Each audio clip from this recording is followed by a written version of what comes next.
أهلا بحضراتكم في قناة ابن الخمار. حتى الآن معرفش ليه أساتذتنا المؤرخين ما درسوش ظاهرة العبيد المماليك اللي حكموا مصر،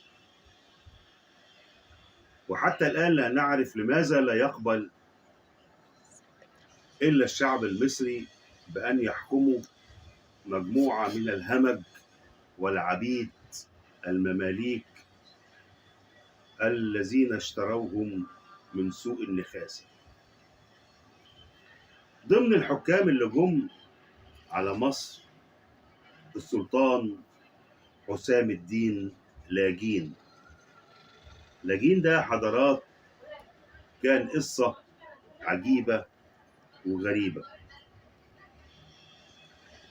وهو أمير قبل ما يوصل لحكم السلطنة سنة 1296 زي الوقت ده كده.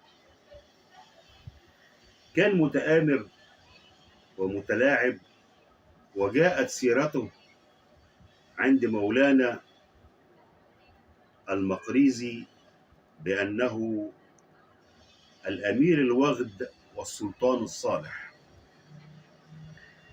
هذا الرجل ضمن المماليك الذين تمصروا وصار تاريخهم جزء من تاريخ مصر. كان مملوك صغير من مماليك السلطان علي ابن أيبك، وبعد موت السلطان علي ابن أيبك ورثه المنصور ألاوون، وبقى نائب ألاوون على بلاد الشام. جاء وصفه في كتب التاريخ بأنه كان رجلا سكيرا عربيدا ماجنا.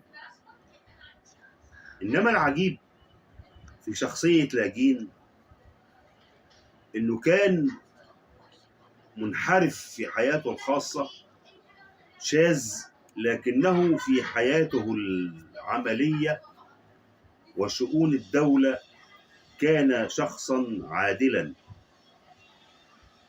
أحبه الناس. عرف السلطان حسام لاجين كيف يصل لقلوب المصريين عندما ألغى المكوس والضرائب. والضرائب دي حضارات عقدة بشنيطة عند المصريين سنوات وسنوات. المهم إنه حسام لاجين قرر أن يلغي الضرائب على المصريين، فكان ما كان من أمر استبداء وصوله للسلطة